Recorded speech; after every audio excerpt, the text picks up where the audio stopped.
chapter. Glory to you, Lord. When the Sabbath was over, Mary Magdalene and Mary, the mother of James, and Salome bought spices so that they might go and anoint Jesus' body. And very early on the first day of the week, when the sun had risen, they went to the tomb. They had been saying to one another, "Who will roll away the stone for us from the entrance to the tomb?" When they looked up, they saw that the stone, which was very large, had already been rolled back. As they entered the tomb, they saw a young man dressed in a white robe sitting on the right side, and they were alarmed. He said to them, "Do not be alarmed. You are looking for Jesus of Nazareth, who was crucified. He has been raised. He is not here. Look, there is the place where they laid him. But go, tell his disciples and Peter that he is going ahead of you to Galilee. There you will see him, just as he told you." So they went out and fled from the tomb, for terror and amazement had seized them, and they said nothing to anyone, for they were afraid. This is the gospel of the Lord. Praise to you, O Christ. Please be seated.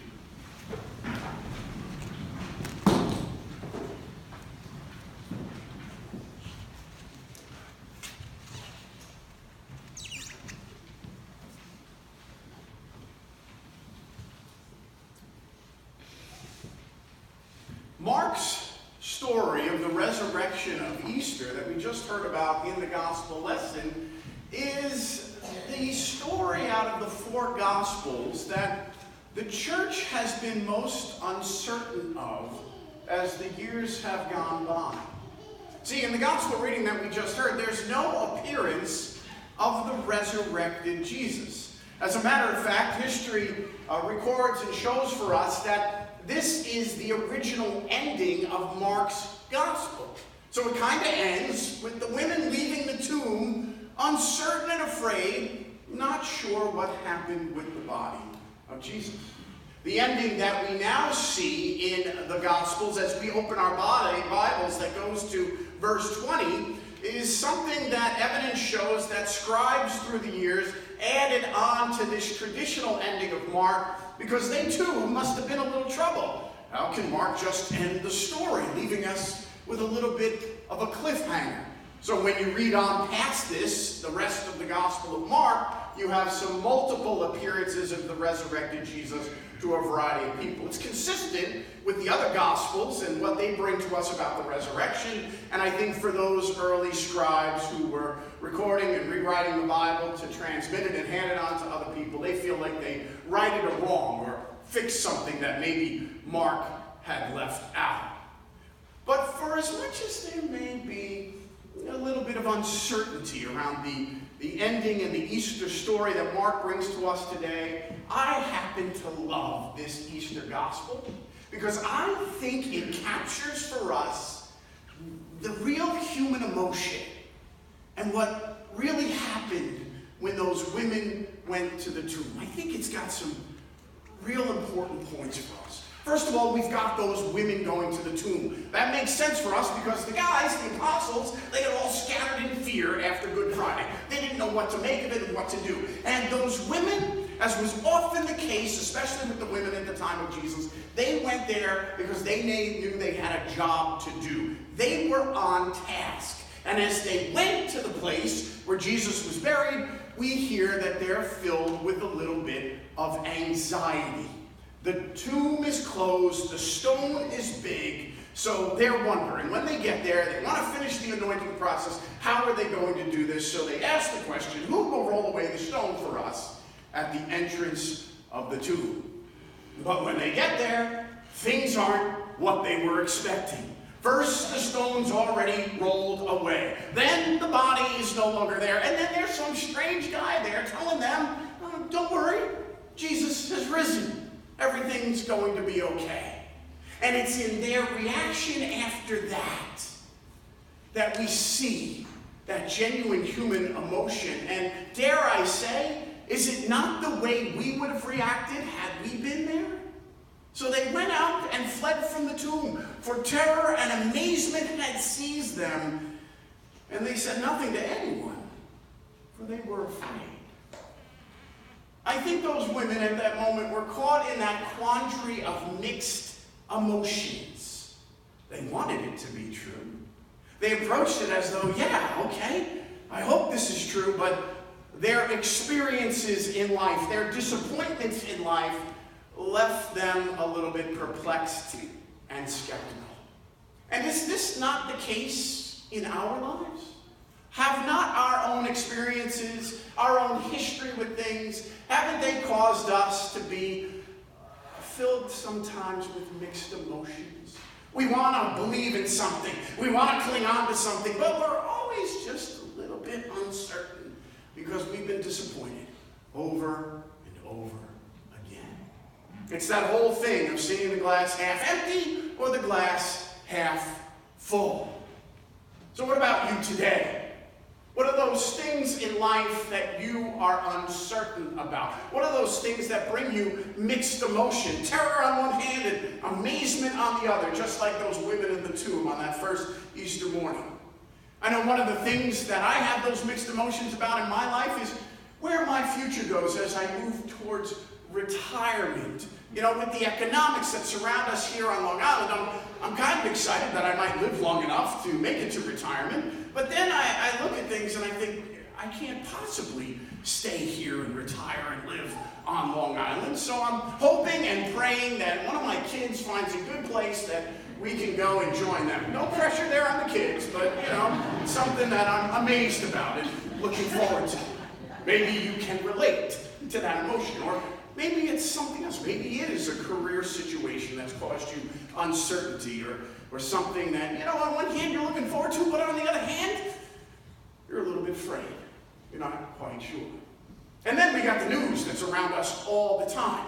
You know, lately, all the debate about gun control and school safety. How sad is it that when our kids should be going to school and excited about learning and growing and moving on in life, they are unsure about their safety?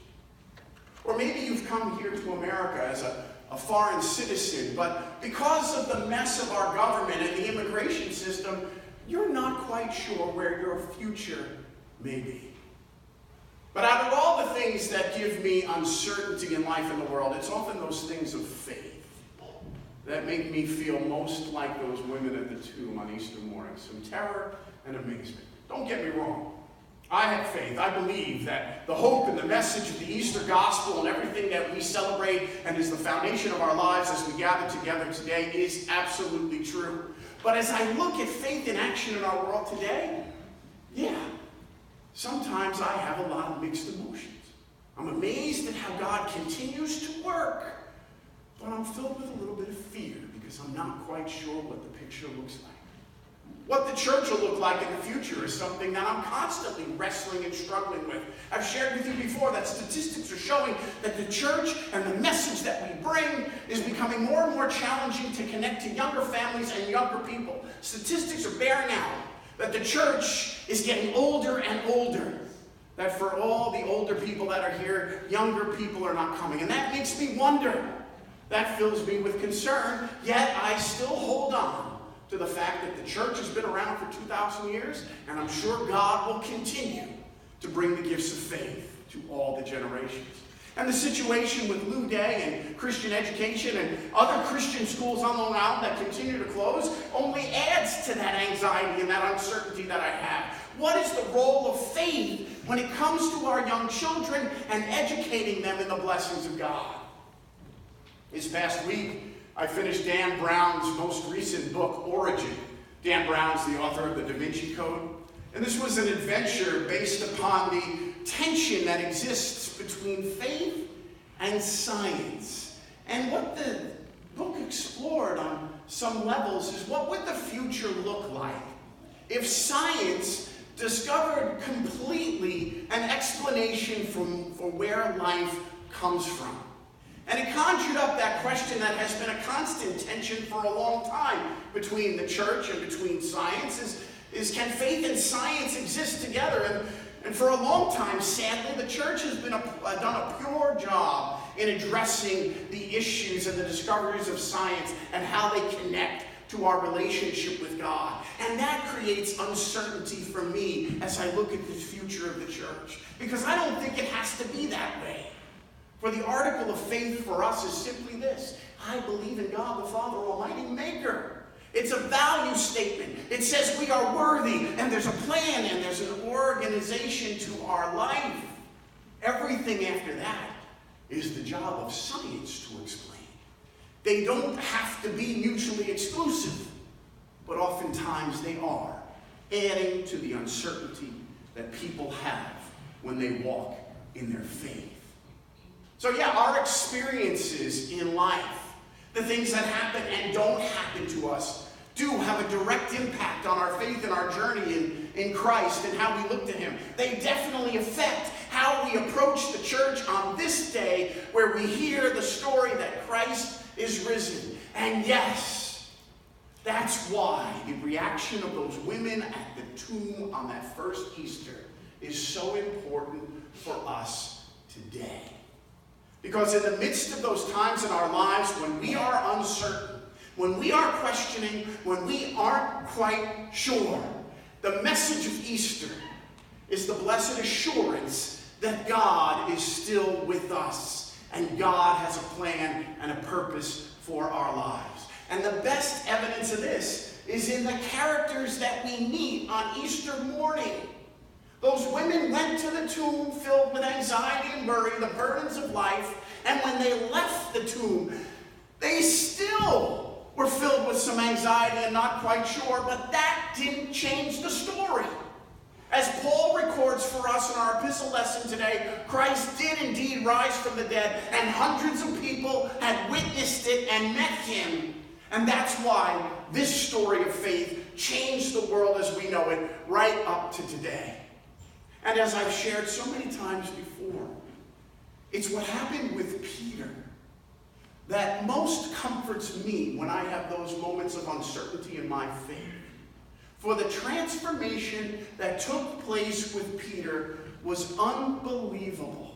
Something drastic must have happened for Peter to go in a matter of a few days from that coward who denied Jesus to the strong preacher we heard about in our first reading from Acts today, pointing out that Christ had risen from the dead. Easter is at the heart of our identity as Christians, not because it's easy to believe, not because we can always be certain about all the answers and explanations of what happens with life after death, but exactly the opposite.